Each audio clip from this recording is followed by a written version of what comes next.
we study the interaction between the physics of the ocean and animals, all types. In the expedition that we just got back from, we were setting out to go out and use sharks as ocean observers. The subsurface of the ocean still is completely undersampled in comparison to what you see at the surface, so satellites are fantastic at mapping temperatures and tracking weather patterns. But really what drives, especially hurricane intensity, is the depth of that thermal layer. But I think we have a real opportunity with these animals to use them to collect the thermal data that we can use to understand how hurricanes might behave and how we can better predict their intensity. So one of the things that we really wanted to get accomplished on this particular cruise was to fish for the animals that we think are going to be the best ocean observers. So that would include things like blue sharks, shortfin Mako sharks, possibly juvenile white sharks.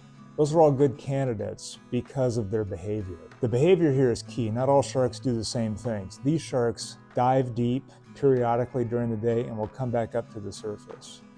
And that's key for our sensors, which are attached to the shark, to take a good temperature profile, then come back up to the surface and communicate that via satellite back to us. And so you need that up and down periodicity in order to make this our ideal work. So these tags are designed to periodically turn on while they're deployed on an animal to collect that high quality ocean temperature data. There's been a lot of success in the past deploying them on marine mammals, specifically because marine mammals need air to breathe. And so after these tags collect that data, they need to relay that over satellite transmission at the surface. And so when you have an animal that needs air to breathe, you can predict your programming regularly based on those animals' requirements for air. For an animal like a shark that breathes water, we have a little bit more of a fun puzzle in trying to program that duty cycle to conserve tag battery and also optimize transmission for those profiles we're interested in. So a big component of this project has been trying to predict shark behavior and optimize that with the hardware of the tag CTD, having it turn on at the bottom of a dive based on wherever these sharks are off shelf, and then have it optimize and stay on long enough for that animal to complete its climb to the surface, and then time that with satellite predictions overhead to really optimize from collection at the bottom of the sea, making it to the surface, and then sending it via satellite to us at our tables at home.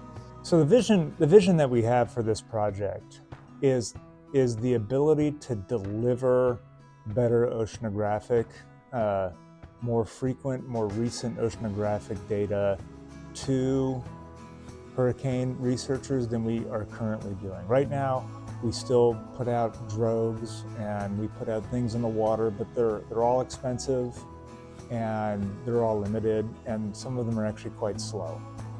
The advantage of using the animals is that they're there pretty much all the time. They swim fast, which means they sample lots of different parts of the ocean, which is a real benefit for modeling. And so we have to keep track not only of the surface temperatures, but what's going on underneath. And so we're hoping that the contribution that these sharks could make will enhance that picture of what's happening underwater. One of the great benefits of this opportunity to work with SeaKeepers and the Robert Gray was the opportunity to get out to where these animals are. The sharks that we're targeting for this project are pelagic species, and they tend to be far from shore and spend much of their time in and around the shelf, which is, I think 90 nautical miles away. So we were at the Wilmington Canyon, and it's this sort of hub of life.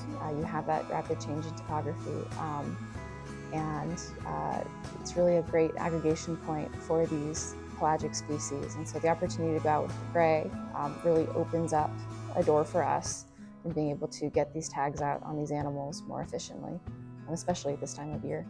So the opportunity to work with SeaKeepers and also the RV Robert Gray, I think it opens a new door for us for how to get access to these animals. It's a trip to get out to the edge and to fish for a long time. And so the ability to live aboard a boat and then have small tenders that will go out and handle the animals, I think is really attractive to us. The platform's great. The history of the boat, I think, just is a cherry on top of that, and it's a really great experience. And so we're hoping that in this trip we got out with the SeaKeepers and also with the crew of the Robert Gray, and kind of see how we mesh together.